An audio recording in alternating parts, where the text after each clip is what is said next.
Thank you, Senators and Representatives, for inviting me to this important hearing.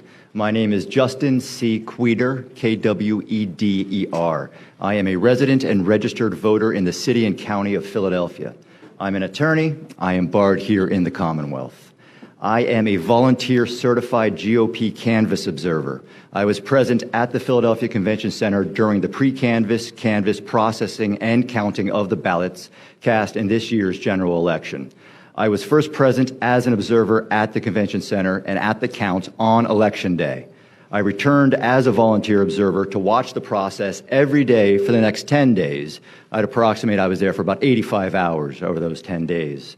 Part of the reason that I kept going back was so that I could authoritatively speak about what I saw. And again, thank you for letting me be here. Because what I saw was problematic, to say the least. I can tell you that I am an eyewitness to many issues and irregularities that were observed in Philadelphia with the processing and counting of the vote.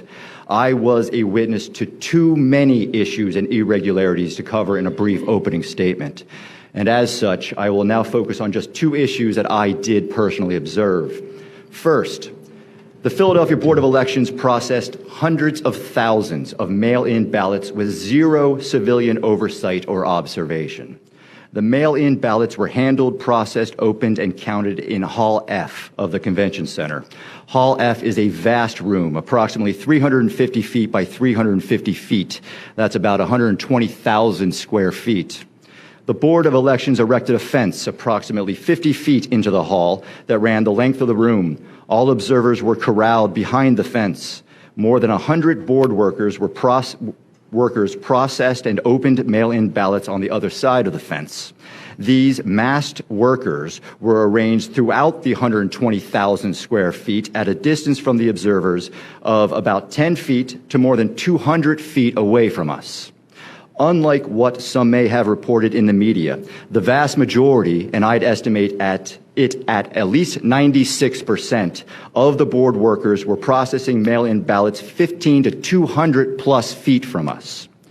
Due to the distance of the workers from the erected fences, it was impossible for me or any observer to see what the workers were doing with any type of specificity. The observers were not able to challenge any decision or determination being made about the processing of these mail-in ballots. No civilian oversight over hundreds of thousands of mail-in ballots, zero opportunity for observers to observe, challenge, or inspect the mail-ins being opened. I find this to be an issue and to be irregular. Move on to the second point, the pink highlighted duplicate ballots, which I haven't heard about, at least not in the media. As the weeks progressed, the observers were informed that the board was going to be duplicating damaged mail-in ballots that could not be read by the scanners. I was told that there were more than 5,000 of these damaged ballots. I was also told that the actual number was unknown and could be much higher. The process for duplicating these ballots was for two workers to work as a pair. One worker reading out loud what was marked on the original damaged ballot, and the second worker using a pink highlighter to mark the choice on the duplicate ballot. The board's plan then was to run the pink highlighted ballots through the scanners where they would be counted as votes. The board workers did this pink highlighter duplication work over the course of a couple days until thousands of ballots were duplicated with these pink highlighters.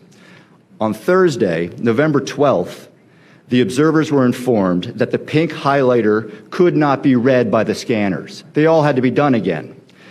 All of the duplicated mail-in ballots had to be fixed. And the Philadelphia Board of Elections' solution to this problem was to give the workers who were working alone, individually, stacks of hundreds of what amounted to blank mail-in ballots. And the workers, individually, were to fill in the correct highlighted ovals with dark pen. No observation. They were marking thousands of blank mail-in ballots. The workers did this double recreation work for hours before the observers realized what was going on, because we weren't told what was going on. Only when the observers confronted the deputy commissioner about this irregularity was a system set up where the workers would show the observers each double recreated mail-in ballot by flashing it at them for a second from a distance of 6 to 20 feet away, for as good as that was. Thousands of mail-in ballots were ultimately counted in this way. Again, I find this to be an issue and to be irregular. As Senator Mastriano recently said, elections are a fundamental principle of our democracy.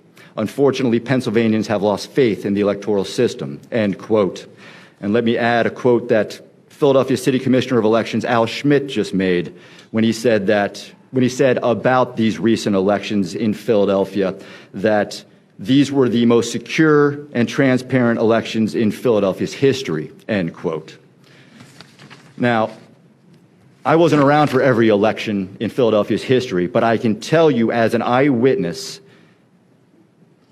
for 10 days, for more than 80 hours, what I saw was not a secure and transparent election. There are major concerns about the legitimacy of hundreds of thousands of ballots that were counted in Philadelphia.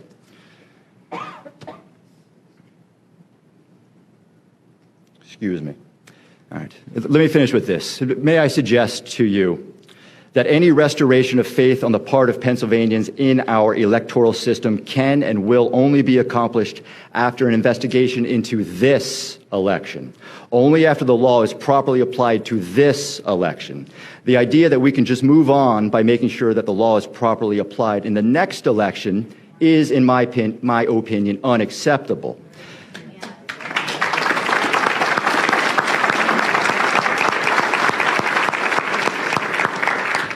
The issues, irregularities, and illegitimacy of what I saw leads me to conclude that the laws of the Commonwealth and of the United States were not being followed in Philadelphia when hundreds of thousands of ballots were counted in this year's general election. Action must be taken now to maintain our free and fair elections and to preserve and protect our elections' integrity. I look forward to answering any questions that you may have. Thank you.